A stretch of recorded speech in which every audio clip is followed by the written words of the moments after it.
اس دنیا میں اگر کوئی ایسا وظیفہ ہے جو آپ کی قسمت کو پل بھر میں بدل سکتا ہے تو وہ یہی ہے، صرف 3 بار، جی ہاں صرف 3 بار پڑھنا ہے، اور پھر جو ہوگا وہ آپ خود دیکھو گے۔ اتنا تیز اثر کرنے والا، اتنا طاقتور وظیفہ آپ نے آج سے پہلے کبھی نہیں دیکھا ہو۔ میرے دوستو، آج کا دن آپ کی غریبی کا آخری دن ہو سکتا ہے۔ آج کے آج آپ کے گھر میں خوشیوں کے ڈھیر لگ سکتے ہیں۔ آج کے بعد یہ تنگی، یہ پریشانی، یہ مجبوری آپ کی زندگی سے ختم ہو سکتی ہے۔ جو لوگ آپ کو کہتے ہیں کہ تم ہمیشہ یوں ہی در در بھٹکتے رہو گے، ہمیشہ لوگوں کے سامنے ہاتھ پھیلاتے رہو گے، آج وہی لوگ آپ کا بدلا ہوا حال دیکھیں گے۔ بس کرنا کیا ہے، 1 گلاس صاف پانی لینا ہے اور اس پر صرف 3 بار پڑھنا ہے، یا ربنا، یا ربی، اور ساتھ ایک چھوٹا سا جملہ ملانا ہے۔ یقین کرو یہ کوئی عام عمل نہیں ہے، یہ وہ عمل ہے جو ہر طرح کی مشکل، ہر پریشانی، بے اولادی، رشتوں کی بندش، یہاں تک کہ بیماری، نظر، بد، جادو، سب کو ایک جھٹکے میں ختم کرنے کی طاقت رکھتا ہے۔ بند کاروبار پھر سے چل پڑیں گے، رکی ہوئی قسمت پھر سے جاگ اٹھے گی۔ اگر آپ نے زندگی بھر وظیفے پڑھے، تسبیحات پڑھے اور کچھ بھی اثر نہیں ہوا، تو میرے غریب بھائیوں اور بہنوں، بس ایک بار اس عمل کو کر کے دیکھ لو۔ یہ پانی والا عمل دنیا کے سب سے سچے اور آزمائے ہوئے عملوں میں سے ایک ہے۔ بڑے بڑے علماء، کرام، اللہ کے ولی، سب کی ایک ہی رائے ہے، جب بھی کوئی انسان یا ربنا اور یا ربی کو صحیح طریقے سے پڑھتا ہے تو اس کی زندگی کی پریشانیاں، اس کی مشکلیں اس سے دور ہو جاتی ہیں۔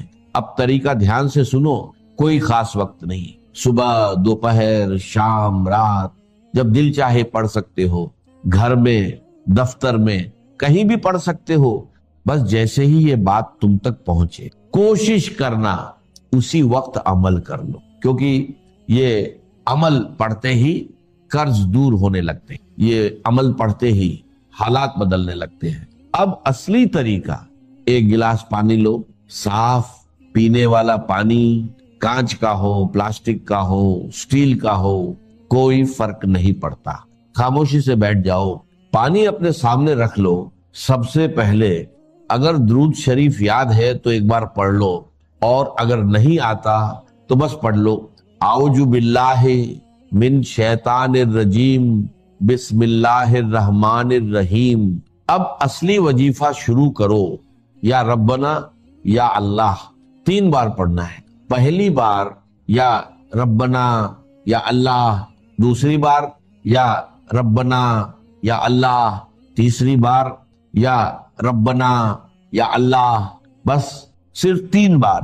یہ پورا عمل 30 سیکنڈ بھی نہیں لیتا، لیکن اثر پوری زندگی بدل سکتا ہے۔ یقین کے ساتھ کرو اور پھر دیکھو کیسے اللہ آپ کی تقدیر کو بدل دیتا ہے۔ یہ عمل آپ کی پوری زندگی کے کام آنے والا ہے۔ جو لوگ آپ پر ظلم کرتے ہیں، زیادتی کرتے ہیں، انہیں یہ پانی پلا کر دیکھو، خدا کی قسم وہ آپ کے قدموں میں آ جائیں گے۔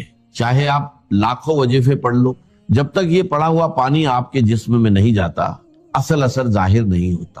اگر آپ یہ پانی ایسے شخص کو پلا دو جو آپ پر ظلم کرتا ہے، تو وہ ظلم کرنا چھوڑ دے گا۔ جو آپ سے نفرت کرتا ہے وہ آپ سے محبت کرنے لگے گا۔ اگر آپ کا محبوب آپ سے ناراض ہے، شوہر ناراض ہے، بیوی ناراض ہے، اسے یہ پانی پلا دو، یقین کرو وہ آپ کے قدموں میں آ جائے گا۔ جو بھی ناراض ہے، جو بھی نفرت کرتا ہے، سب کو پلا دو، ساس کو پلا دو، باس کو پلا دو، آفس میں اپنے باس کو پلا دو، وہ آپ کی ہر بات مانے گا۔ میں چیلنج کے ساتھ کہتا ہوں، اگر آپ پر قرض ہے، جو آپ سے پیسے مانگنے آتا ہے، اسے یہ پانی پلا دو، وہ قرض معاف کر دے گا۔ اور اگر آپ خود قرض میں ڈوبے ہوئے ہو تو خود یہ پانی پی لو، لوگ آپ کا قرض معاف کر دیں گے۔ اگر غربت ہے، آپ کا ہے، یہ عمل کرو، غیبی مدد آپ کے دروازے پر آئے گی۔ رب کعبہ کی قسم، یہ 3 الفاظ میں نے اپنی زندگی میں لوگوں کو بہت وظیفے دیے، لیکن جب بھی یہ پانی والا عمل کسی کو دیا، میں نے ایک ہی دن میں لوگوں کے حالات بدلتے دیکھے۔ بے روزگار کو روزگار مل گیا، روٹھا ہوا محبوب واپس آ گیا، ظالم سیدھا ہو گیا۔ سب سے بڑی بات، اگر آپ پر بد نظری ہے، کسی کی بری نظر لگ گئی ہے، آپ اچھا کھا رہے تھے، اچھا جی رہے تھے، اور کسی نے حسد میں دیکھ لیا تو تباہی شروع ہو جاتی ہے۔ کاروبار پر نظر، گھر پر نظر، زندگی پر نظر، یہ پانی اپنی دکان میں چھڑک کر دیکھو، اپنے گھر میں چھڑک کر دیکھو، اور خود بھی پیو۔ جسم کے کونے کونے سے بد نظری، جادو، بندش سب ختم ہو جائے گا۔ آج کل ہر انسان انہی چیزوں میں پھنسا ہوا ہے، کہیں بد نظری، کہیں جادو، کہیں بندش۔ اگر آپ کے ساتھ بھی یہ مسئلے ہیں تو یہ پانی پی لو، جادو کرنے والا خود تباہ ہو جائے گا، اور جادو، بندش، بد نظری ہمیشہ کے لیے ختم ہو جائے گی، اور آگے کے لیے بھی حفاظت رہے گی۔ یہ ایک معجزاتی عمل ہے۔ اب طریقہ سن لو، صبح، دوپہر، شام، جب دل کرے، اگر سکون سے تنہائی میں بیٹھ کر پڑھو گے تو اثر اور زیادہ ہوگا۔ وَإِنَّ دَارَ الْآخِرَةَ لَهِيَ الْحَيَوَانُ لَوْ كَانُوا يَعْلَمُونَ، اس میں ابدیت بھی ہے اور اس میں پھر دوام ہے۔ وَفِي الْآخِرَةِ عَذَابٌ شَدِيدٌ وَمَغْفِرَةٌ مِّنَ اللَّهِ وَرِضْوَانٌ وَمَا الْحَيَاةُ الدُّنْيَا إِلَّا مَتَاعُ الْغُرُورِ۔ یہ توجہ دلانی میں بھول گیا تھا کہ یہاں غرور غین کے پیش کے ساتھ آیا ہے، جبکہ یہ کہ وَغَرَّكُمْ بِاللَّهِ الْغَرُورُ، آیت نمبر 14 جو تھی وہ ختم ہوئی تھی غرور کے دت پر، لیکن وہاں غین پر زبر تھا۔ وہ فعول کے وزن پر اس میں مبالغہ ہے، بہت دھوکہ دینے والا، بہت بڑا دھوکے باز۔ یہاں یہ ایبسٹریکٹ ناؤن ہے غرور، یعنی دھوکہ۔ بتاؤ غرور، دھوکے کا سامان، اور نہیں ہے یہ دنیا کی زندگی مگر دھوکے کا سامان۔ اب یہ جو حقیقت کسی پر منکشف اگر ہو گئی تو اس کا نتیجہ کیا نکلے گا؟ پھر یہ کہ آخرت کی نجات اور فلاح کے لیے اپنی تمام توانائیاں جو ہے اس کے لیے لگائے گا، کھپائے گا۔ زندگی میں جس قدر زندگی کو برقرار رکھنے کے لیے ضروری ہے، اتنا حصہ اپنے وقت اور اپنی توانائی اور صلاحیتوں کا وہ اپنے لیے، اپنے نفس کے لیے، اہل و عیال کے لیے صرف کرے گا۔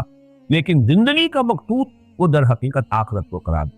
یہاں بھی ایک بڑی پیاری حدیث ہے، حضور نے فرمایا انما الدنیا خلقت لکم وانتم خلقتم للآخرہ، یہ دنیا تمہارے لیے بنائی گئی ہے اور تم آخرت کے لیے بنائی۔ گویا کہ یہاں پر تو ہمیں بس اتنا کچھ کہ مینٹین کرنے کے لیے، میں نے سبسسٹنس کا لفظ بھی استعمال کیا، رہنا ہے، ایک کوئی نہ کوئی چھت بھی اوپر ہونی چاہیے، کھانے پینے کا کچھ نہ کچھ ضروری بندوبست ہونا چاہیے، تن ڈھانپنے کے لیے کپڑے ہونے چاہیے، کیونکہ احادیث میں بنیادی ضروریات جو ہے جن کے بارے میں بیان کر دیا۔ اب اس میں اسراف ہو رہا ہے، ساری توانائیاں اسی میں صرف ہو رہی ہیں، محل بن رہے ہیں اور سارے ساز و سامان جمع کیے جا رہے ہیں، ڈیکوریشن پیسز لا کر سجائے جا رہے ہیں۔ یہ سب در حقیقت اپنی توانائی اور قوتوں اور اوقات کا ضیاع ہے جو ہو رہا ہے۔ اگر مقصود آخرت تو اپنی توانائیوں کو لگانا ہے، کھپانا ہے، وہ ہے سابقوا الی مغفرۃ من ربکم وجنۃ عرضھا کعرض السماء والارض اعدت للذین آمنوا باللہ ورسلہ ذلک فضل اللہ یؤتیہ من یشاء واللہ ذو الفضل العظیم۔ یہ دونوں آیتیں نسبتاً طویل تر آیات ہیں اور ان پر مضمون مکمل۔ ہم یہ بھی کہہ سکتے ہیں کہ اگلا حصہ جو ہے اس کے بعد کی 3 آیات پھر آیت نمبر 25 کے ساتھ جمع ہو کر ایک پورا سیکشن بن رہا، اور وہ یہ ہے کہ آیت نمبر 25 میں چونکہ ایک انقلاب کا تصور آئے گا جو کہ کلائمیکس ہے اس سورہ مبارکہ، اس اعتبار سے اس انقلابی جد و جہد کے لیے ظاہر بات ہے تکلیفیں جھیلنی پڑتی ہے، جان اور مال کی قربانیاں دینی پڑتی ہے، یہاں تک کہ وہ وقت بھی آتا ہے کہ انسان نقد جان ہتھیلی پر رکھ کے میدان میں آئے، سرفروشی کے بغیر، جان فشانی کے بغیر، جانے دیے بغیر، خون دیے بغیر دنیا میں آج تک کوئی انقلاب نہیں۔ کوئی نظام عدل و قسط قائم کرنے کے لیے تو وہ سارے مراحل میں سے گزرنا ہوگا۔ اگر حضور صلی اللہ علیہ وسلم اور آپ کے ساتھی صحابہ کرام مستثنا نہیں ہے، حضور کو اگر پتھر بھی اپنے جسم اثر پر سہنے پڑے، وہ آپ کو بھی اگر آپ کا خون جو ہے وہ 2 مرتبہ تو ہمیں معلوم ہے تاریخ میں کہ صحیح روایات کے اعتبار سے آپ کا خون جو ہے وہ طائف کی سرزمین میں بھی جذب ہوا ہے، اور آپ کا خون جو ہے وہ دامن احد میں بھی جذب، آپ مجروح بھی ہوئے، آپ پر غشی بھی طاری ہوئی، اور سینکڑوں صحابہ ہیں جن کی جانوں کا نذرانہ پیش کیا ہے حضور نے، تب کہیں وہ دین کا غلبہ ہوا ہے اور نظام عدل و قسط قائم۔ اس لیے گویا کہ تمہید کے طور پر بھی ہم یہ کہہ سکتے ہیں کہ ان آیات میں جو بتایا جا رہا ہے تکالیف جو آتی ہیں، آدمی بالکل انرٹ زندگی بسر کر رہا ہو، پیسو زندگی بسر کر، تب بھی تکلیف آ سکتی، کوئی کینسر ہو سکتا ہے، کوئی اور مصیبت آ سکتی ہے، کوئی اور حادثہ ہو سکتا ہے، اس میں جان جا سکتی ہے، یہ جان تو جانی ہی ہے ہر حال میں، اور مصیبتیں جو ہے ان سے بچنے کی یہاں پر کسی کے پاس کوئی ضمانت نہیں ہے۔ تو کیوں نہ انسان وہ خطرات جو ہے وہ خود آگے بڑھ کر ایکٹیولی کسی مقصد کے لیے، زندگی کے کسی اعلیٰ تر نصب العین کے لیے انسان جو ہے وہ اپنی زندگی کھپائے، اور اس کے لیے خطرات جو ہے ان کو مول لے فی الواقع ان کا رسک۔ تو اس اعتبار سے یہ 3 آیتیں یہ ان 2 آیتوں کے ساتھ بھی ملتی ہیں مضمون کے اعتبار سے، اور وہ جو آخری 5ویں آیت جو ہے، یہ جو 6ٹھی آیت ہے اس سلسلے، اس رکوع کی آخری آیت 25ویں آیت اس کے ساتھ بھی ملتی ہے۔ تو اس حوالے سے اب اس پر دوبارہ غور کر لیجئے، اگرچہ ہم ان آیتوں کا مطالعہ کر چکے ہیں۔ ما صاب من مصیبت فی الارض ولا فی انفسکم، نہیں پڑتی کوئی پڑنے والی کوئی مصیبت، کوئی بھی ناگوار صورتحال، کوئی تکلیف دہ صورت، نہ زمین میں کسی بڑے پیمانے پر، نہ ذاتی اعتبار سے تمہاری جان میں، الا فی کتاب، مگر یہ کہ وہ اللہ کے علم میں۔ یہ کتاب سے مراد اللہ کا علم قدیم، پہلے سے معین ہونا ہے، من قبل ان نبراہا، اس کے حوالے سے میں نے عرض کر دیا علم قدیم میں ہر شے پہلے سے موجود تھی۔ یہ وجود علمی، جب شے وہ ظاہر ہوتی ہے، خارج میں آ جاتی ہے، تو وہ گویا کہ اس کا وجود ہے، جس کو کہ ہم مادی یا عملی وجود کہتے ہیں۔ من قبل ان نبراہا ان ذلک علی اللہ یسیر، اس کا نتیجہ کیا نکلنا چاہیے؟ لکہ لا تاسو علی ما فاتکم، یہ تاسو ہے اسیہ یا عطا، افسوس کر۔ تو میں نے اس میں بڑی وضاحت سے عرض کیا ہوا ہے سورہ تغابن کے درس میں کہ ایک طبعی ہوتا ہے اثر، کسی چونٹی نے کاٹا اور آپ کے ہاتھ میں جنبش ہوئی، آپ نے ہاتھ ہٹا لیا کہ کیا ہوا؟ Reflect action. اس درجے میں کسی شے پر، انسان پر کوئی رد عمل طاری ہو جائے تو یہ اس کے منافی نہیں ہے جو بات یہاں کہی جاتی۔ جیسے کہ حضور صلی اللہ علیہ وسلم کے صاحبزادے حضرت ابراہیم جب عالم نزع میں تھے، آپ کی آنکھوں میں آنسو آتے، بعض صحابہ نے سوال بھی کیا، حضور اور آپ کی آنکھوں میں آنسو، آپ نے فرمایا یہ تو اللہ تعالیٰ کی رحمت ہے، یہ شفقت جو اللہ نے دل میں رکھی ہوئی ہے، یہ اس کا ظہور ہے، لیکن ہم کہیں گے وہی کچھ کہ جو اللہ کو پسند ہے اب اس پر راضی و رضائے رب۔ کوئی شکوہ اور شکایت کا کلمہ زبان پر نہ آئے، رضائے حق پہ راضی رہ، یہ حرف آرزو کہتا، خدا مالک، خدا خالق، خدا کا حکم تو کہتا۔ تفصیل سے میں یہ بیان کر چکا ہوں سورۃ تغابن میں کہ در حقیقت یہ مقام رضا بھی اقبال کہتے ہیں کہ برو کشید ز پیچا کے حق سمود مرا، کہ اگدہا کے مقام رضا کشود مرا۔ اللہ کی رضا پر راضی رہنے کا معاملہ جو ہے، یہ در حقیقت ایمان کے ثمرات میں سے چوتھی قسم۔ تکلیف آئی ہے تبھی اس کا اثر ہوگا، اس کا یقیناً ہوگا، لیکن اس سے زیادہ آپ کے اعصاب پر، آپ کے احساسات پر اس کی چھاپ نہ پڑنے پائے۔ ٹھیک ہے، اللہ کی طرف سے ہے، جو بات ہوئی ہے اللہ کے کوئی نہ کوئی خیر ہی اللہ کو منظور ہوگی۔ ہم شارٹ سائٹڈ ہیں، ہم نہیں دیکھ سکتے۔ اللہ تعالیٰ جانتے انک تعلم ولا نعلم، یہ جو دعا ہے، جو دعا استخارہ، انک تعلم ولا نعلم، اے اللہ تو جانتا ہم نہیں، وتقدر ولا نقدر، تجھے ہر شے کی قدرت حاصل ہے، ہمیں قدرت حاصل ہے، ہم کو جو تیرا فیصلہ اس پر آتا۔ تو یہ ہے اصل میں کہ جو بھی کچھ میرے ساتھی نے میرے پیالے میں ڈال دیا ہے، صبر و شکر کے ساتھ انسان اس کو قبول۔ یہ کہ لا تاسو علی ما فاتکم، جو 3 ہاتھ سے جاتی رہے ان جائے، اس پر افسوس نہ کیا کرو۔ ولا تفرحوا بما آتاکم، فرح کہتے ہیں پھولے نہ سمانا، ایک کبھی خوشی ہونا، کوئی بات ہوئی ہے جو آپ کے نفس کو پسند ہے، اچھی ہے، اس نے ایک فوری طور پر خوشی کا احساس، یہ بھی منافی نہیں ہوگا اس سے، لیکن اس کو اس حد تک انسان اس سے تاثر لے دے جیسے کہ ہم کہتے ہیں کہ خوشی سے پھولے نہیں سما رہے، یہ جو معاملہ ہے یہ فرح ہے۔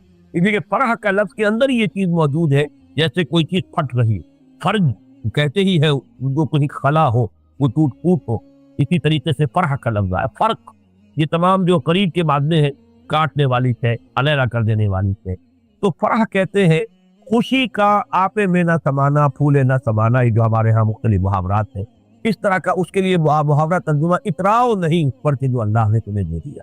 واللہ لا یحب کل مختال فخور، اور جان لو کہ اللہ تعالیٰ اکڑنے والوں کو اور شیخی خوروں کو پسند نہیں۔ لا یحب اگرچہ بہت نرم الفاظ ہو، اصل میں مراد ہے اللہ کو بہت ناپسند ہے۔ یہ قرآن کا اپنا ایک اسلوب ہے، کسی شے کی نفی جو ہے بسا اوقات سادہ نفی ہوتی ہے، بسا اوقات اس کے اندر ایک ایمفیسس ہوتا ہے۔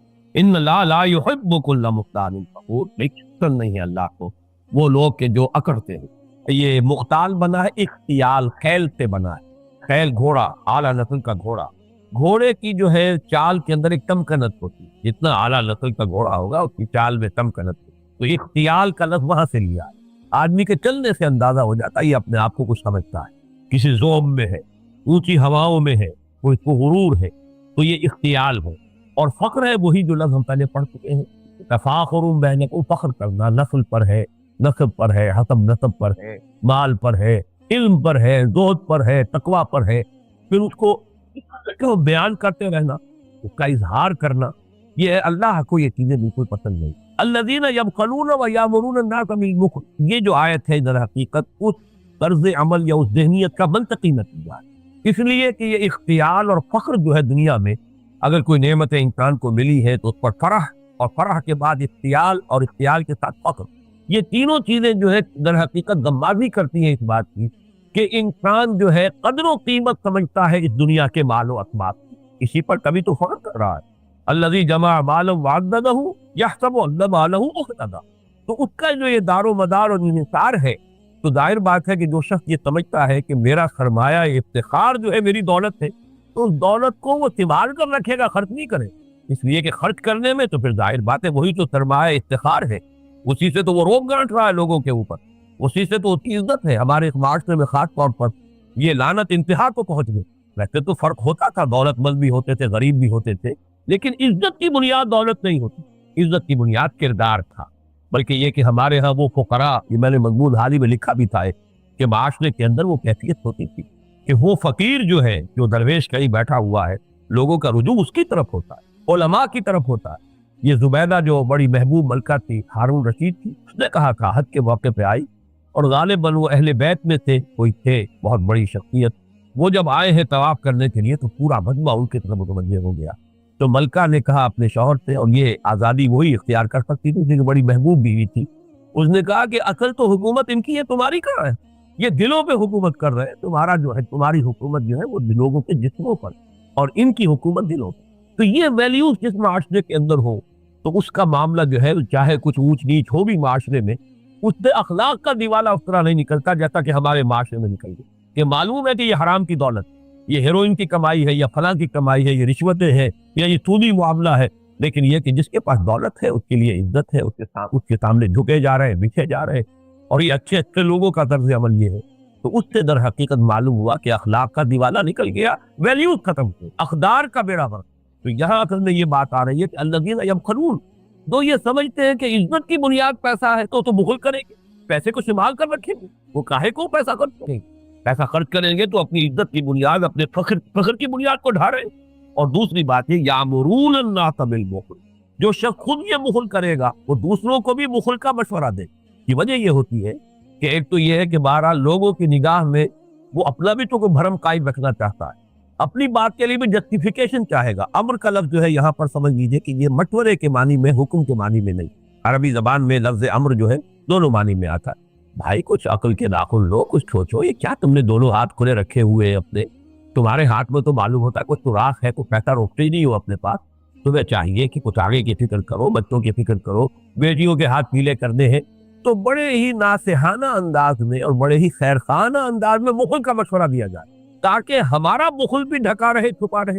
یہ بالکل وہی نفسیاتی بات ہے جو میں حقیقت نفاق کے ضمن میں بارہا بیان کر چکا ہوں کہ نفاق جب اپنی تیسری منزل کو پہنچتا ہے تو پھر بغض ہو جاتا، دشمنی ہو جاتی ہے ان سے کہ جو دیوانہ وار گویا کہ جان اور مال خرچ کر رہے، کہ ان کی اس دیوانہ وار اپنے جان اور مال کی بازی لگانے سے ہماری بزدلی، ہمارا بخل نمایاں ہو رہا ہے۔ اگر پکار آتی سب بیٹھے رہتے، کوئی بھی جنبش نہ کرتا تو سب برابر تھے۔ یہ بھی ہوا ہے ایک دفعہ حضور کی سیرت میں، جب صلح حدیبیہ کے موقع پر حضور نے فرمایا کہ اب ہو گئی بات، صلح ہو گئی، ٹرمز طے ہو گئی، اچھا بھائی اٹھو، اب یہی پر قربانیاں دے دو، احرام کھول دو، ایک بھی نہیں ہوتا۔ یہ تاریخ کا ایک عجیب واقعہ ہے، میرے لیے تو تاحال عقدہ ہے کہ حضرت ابو بکر کی بھی تو صراحت نہیں ہے کہ وہ بھی اٹھ سکے، ایک بھی نہیں اٹھا۔ 3 دفعہ کہا ہے حضور نے، اور دل گرفتہ ہو کر، رنجیدہ ہو کر اپنے خیمے میں چلے گئے۔ وہاں حضرت ام سلمہ رضی اللہ تعالی عنہا خاتون، بہت مدبر خاتون، انہوں نے ان سے جا کے کہا ہے کہ میں نے 3 دفعہ کہا ہے مسلمانوں سے کہ اٹھو، اب احرام کھول دو، قربانی دے دو، کوئی نہیں اٹھا۔ انہوں نے مشورہ دیا کہ آپ کچھ نہ کہیے، آپ اپنا احرام کھول دیجئے اور قربانی دے۔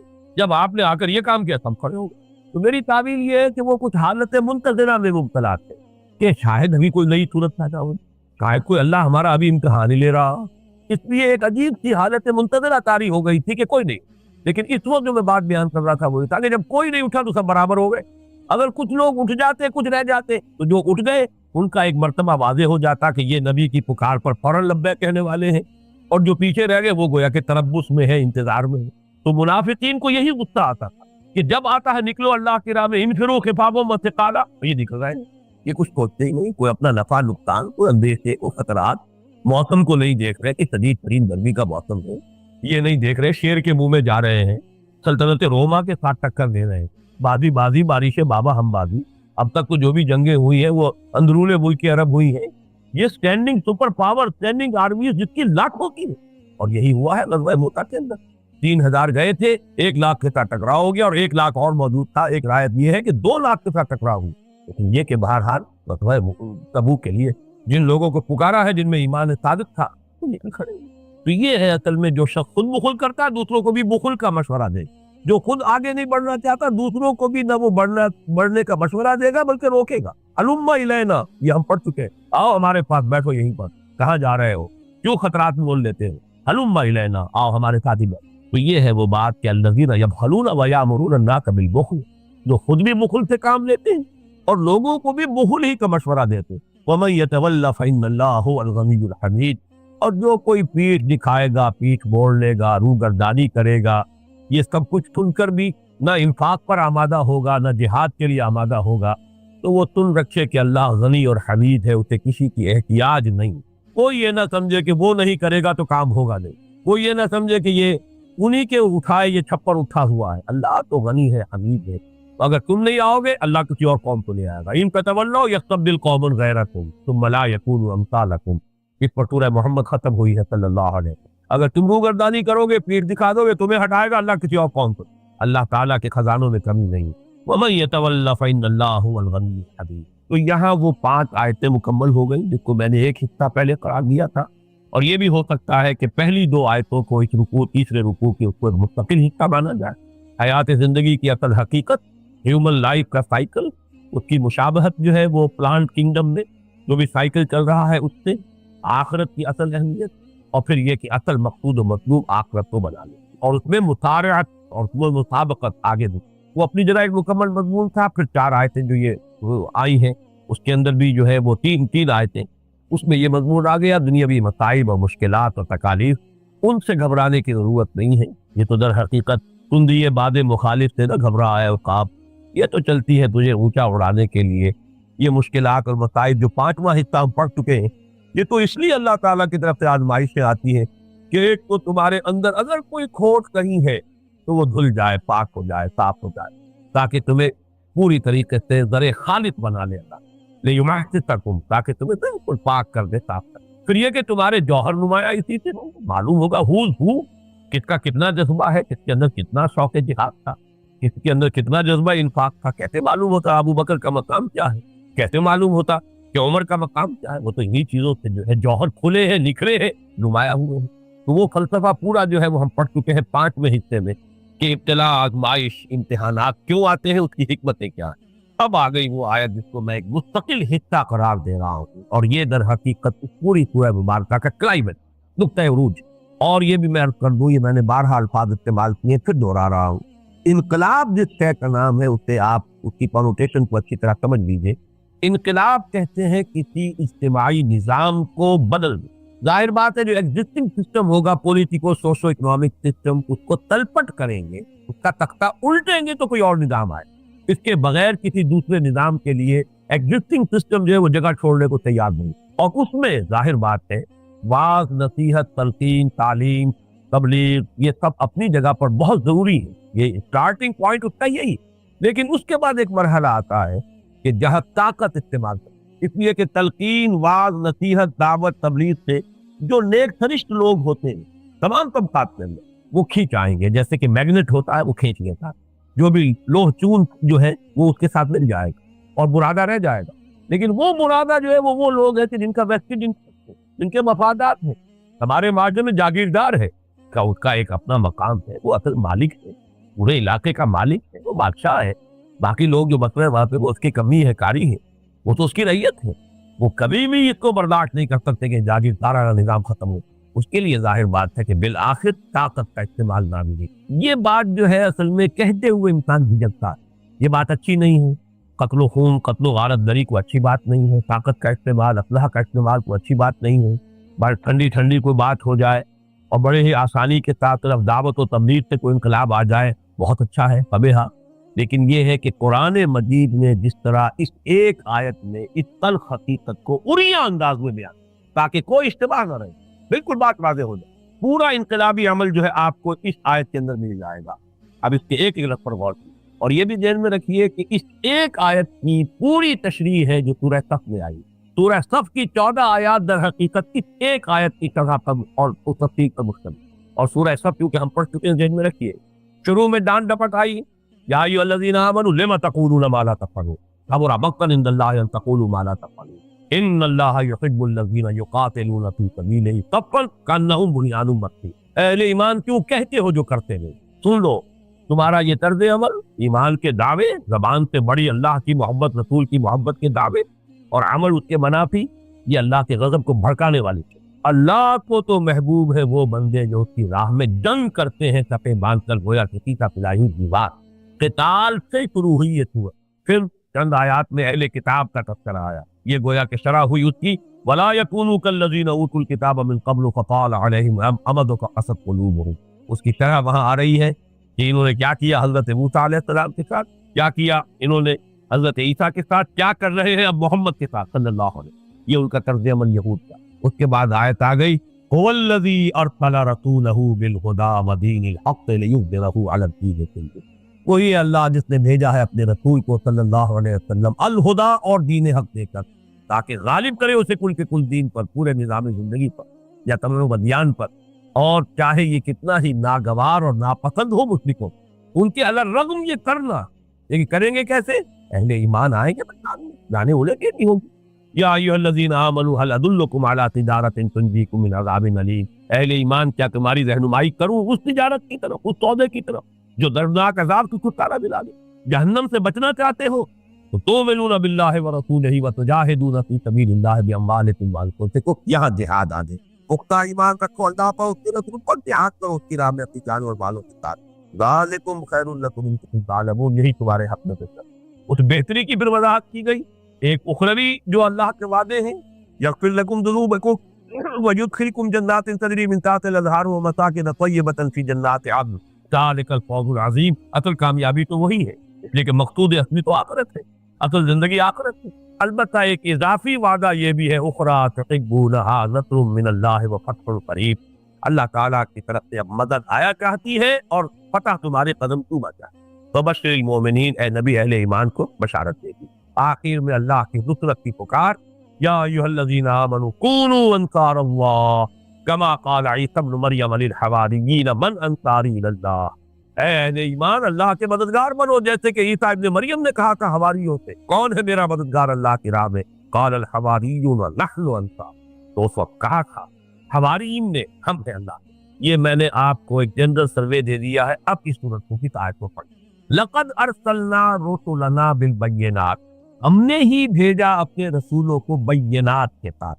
اب فرق یہ ہے کہ وہ جو آیت ہے هو الذی ارسل رسولہ بالہدی ودین الحق لیظہرہ علی الدین کلہ، وہ واحد کے سیغے میں ہے، تعین کے ساتھ محمد الرسول اللہ صلی اللہ علیہ وسلم کی رسالت کا مقصد بیان۔ یہ جنرلائز لا ہے، اللہ کا عمومی قانون ہے، اور یہ اجتماعی فارم میں آ رہا ہے تمام رسولوں کے بعد۔ لقد ارسلنا رسلنا، اب ایک رسول کی بات نہیں ہو رہی ہے، یہ ایک قانون ہے، کلیہ، قاعدہ، ہم ہی نے بھیجا اپنے رسولوں کو۔ اب یہاں دیکھیے تین چیزیں آئیں گی، بالبینات نمبر 1، وانزلنا معہم الکتاب نمبر 2، والمیزان نمبر 3، نوٹ کر دیجیے۔ ہم نے ان کو بھیجا بینات کے ساتھ۔ بینات کا لفظ پہلے حصے میں بھی آ چکا ہے، دوسرے حصے میں هو الذی ینزل علی عبدہ آیات بینات، اس میں وضاحت کر چکا ہوں کہ بین کہتے ہیں اس شے کو جو از خود ظاہر ہو، خود نمایاں ہو، جس کو کسی اور دلیل کی حاجت نہ ہو، جس کی وضاحت کی کوئی ضرورت نہ ہو۔ آفتاب آمد، دلیل آفتاب۔ اب یہ لفظ آتا ہے عام طور پر رسولوں کے تذکرے میں معجزات سے۔ معجزہ جس رسول کو دیا جاتا تھا وہ گویا کہ بالکل واضح کر دیتا تھا کہ یہ بات